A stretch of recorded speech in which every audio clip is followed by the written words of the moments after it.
Hello, I'm Darren Magee and welcome to my Mental Health Information and Awareness channel. Now today's topic asks if I would take a look at Amy Dunne from the story Gone Girl by Gillain Flynn. Now for today I'm going to be looking at Amy from the movie as played by Rosamund Pike, not Amy from the book. And to be fair, I'm not diagnosing anybody. I am in no position to diagnose anybody. Besides, she's a fictional character. So just to be fair, this video contains spoilers and you may want to watch the movie before watching this. So let's begin. First of all, Amy is an only child. Her mother became famous writing stories about Amazing Amy.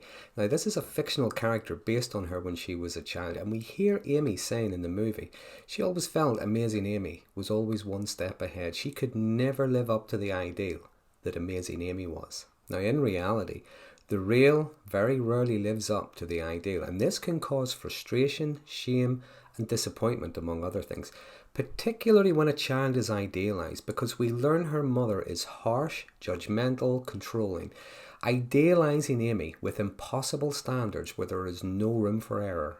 Whereas her dad, he's something of a shadow of a man.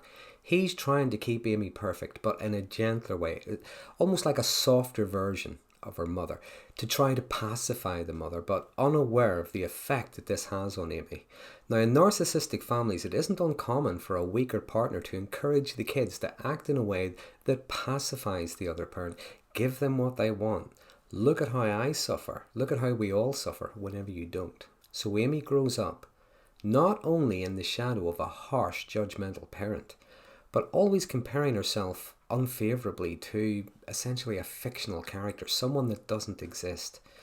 As an adult, we see Amy, she is charming, she is intelligent, she is attractive, she's charismatic to the world, she's good in social situations, but this is only a facade. It's a performance. On the inside, she has intense insecurities, she has skewed standards of perfection to live up to, and a strong need to have control.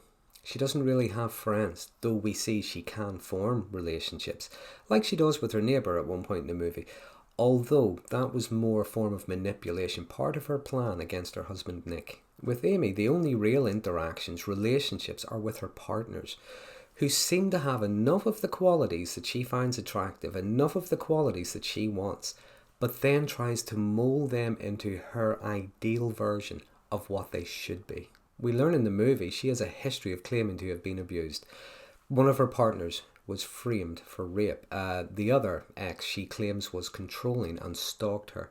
So when she marries Nick, who turns out to be less than perfect, so begins a plan of revenge that will make him look like an abusive, uncaring murderer.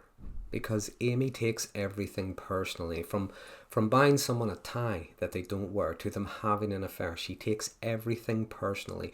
She plans to destroy her husband Nick, as she did her other two ex-partners. And her plan is meticulous, from faking a pregnancy and making it look like Nick hates children, to framing him for murder. She creates a diary that looks like he's been abusing her. He is selfish, he's lazy, he snaps and he eventually kills her.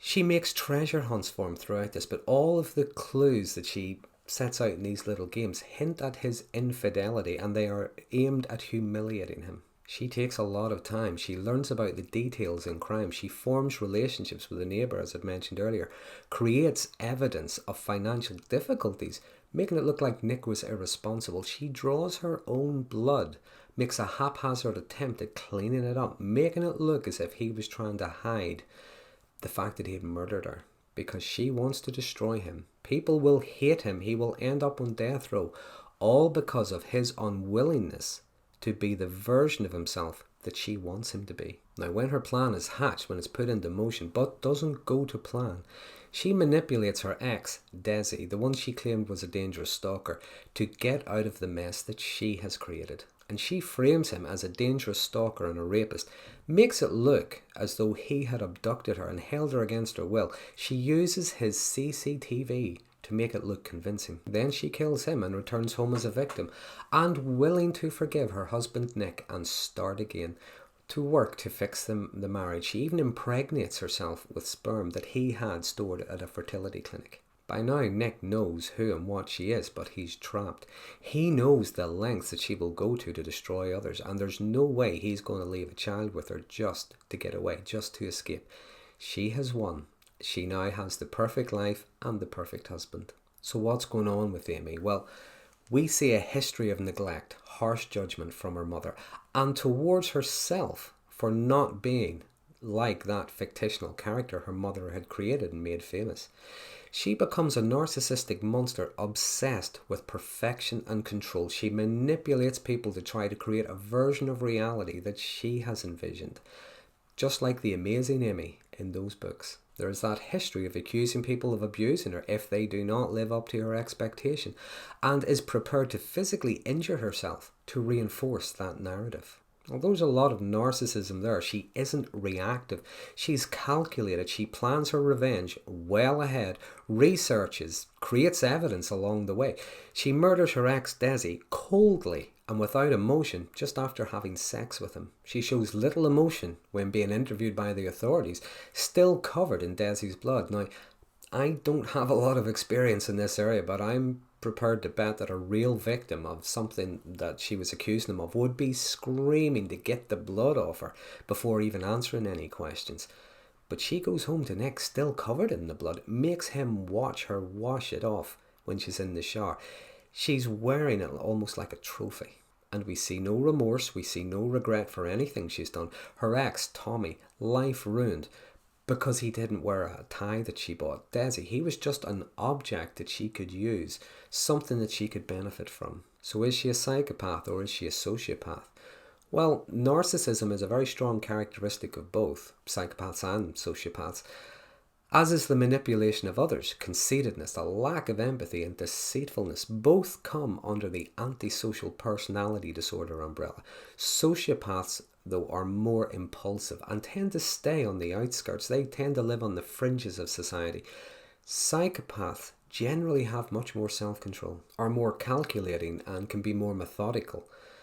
So in my opinion, Amy is a psychopath, a very highly socialized psychopath who is able to fit in, be whatever it is she needs to be in order to form some kind of relationship.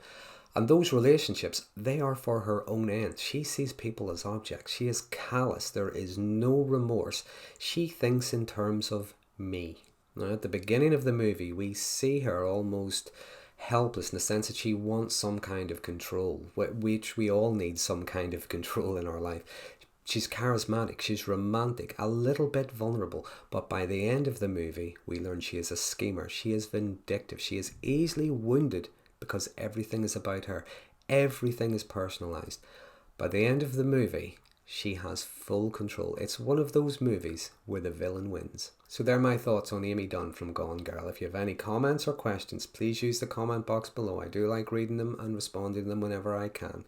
Please feel free to suggest any further topics you would like me to cover. And if you like this video, please consider subscribing to my channel for future updates on mental health related topics. And until next time, thanks for watching.